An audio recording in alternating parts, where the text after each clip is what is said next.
Le circuit de la mémoire au circuit de Papez. Le circuit de Papez est un ensemble de structures nerveuses du cerveau impliquées dans la mémorisation et la formation de la mémoire à long terme. Pour qu'une information soit stockée à long terme, il faut qu'elle passe par le circuit de Papez. C'est le tractus hippocampo-mamilo-thalamo-singulaire.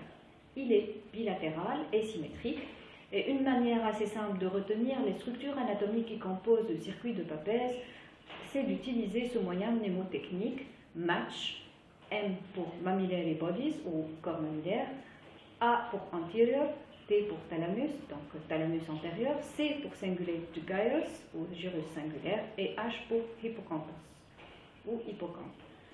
Donc, cette diapo est pour vous illustrer l'importance de l'hippocampe comme structure impliquée dans la mémoire, et ce grâce à l'imagerie fonctionnelle.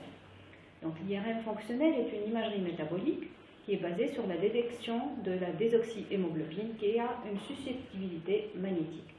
Plus une région donnée est impliquée métaboliquement, plus elle consomme de l'oxygène et produit de la désoxyhémoglobine, et donc elle va être détectée grâce aux séquences de susceptibilité magnétique. D'après cette étude multicentrique étudiant les régions les plus impliquées dans la mémoire grâce à l'IRM fonctionnel, il se trouve que le pôle temporal interne est la région la plus impliquée. Derrière vient le gyrus frontal supérieur. Quel est le rôle de l'hippocampe?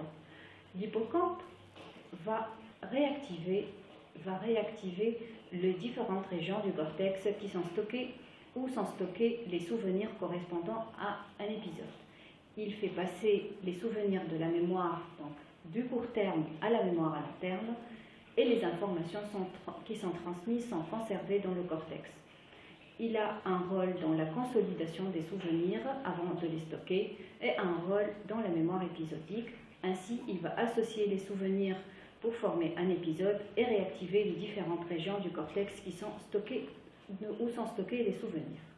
Donc, par exemple, ici, on a pris le souvenir d'un dîner entre amis. La personne va se souvenir des visages, et les visages ils sont stockés, donc cette mémoire visuelle va être stockée dans l'aire visuel.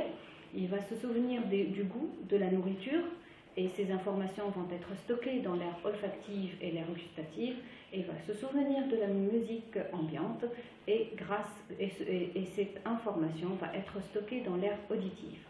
Sans l'action de l'hippocampe, pour connecter les souvenirs entre eux et former un épisode, les informations resteraient séparées et probablement vite oubliées.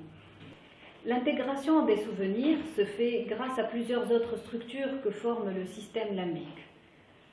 Grâce au circuit de Papez, une information reçue va transiter tour à tour par l'hippocampe, puis via le fornix vers le corps mammillaire, du corps mammillaire vers le noyau thalamique antérieur via le tractus mammilothalamique, du noyau thalamique antérieur vers le gyrus singulaire via les fibres thalamocorticales, et puis du gyrus singulaire vers le gyrus parahippocampique ou cortex entorhinal par le cingulum, et ainsi la boucle est bouclée et on retrouve notre hippocampe. Ce même schéma, on peut le reproduire également sur un schéma anatomique où on voit le même circuit à partir de l'hippocampe via le fornix vers le corps mammillaire, du corps mammillaire vers le thalamus, du thalamus vers le gyrus singulaire, et du cingulum, ça redescend vers le cortex parahippocampique et le cortex entorhinal. Donc, quand l'information circule plusieurs fois dans le circuit de Papez, les associations temporaires entre les neurones du cortex vont subir un remodelage qui va les consolider. Et au bout de quelques années, ces associations vont se stabiliser et deviennent indépendantes du circuit de Papez car encodées dans certaines régions du cortex, d'où on comprend que certains souvenirs résistent à l'oubli plusieurs décennies après leur apprentissage.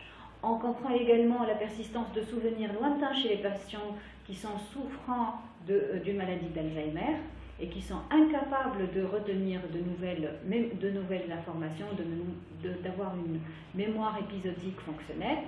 C'est également important pour les étudiants à qui est destiné ce cours, lors des apprentissages, qu'il est important de répéter pour consolider la mémoire, passer de la mémoire épisodique à la mémoire au long cours.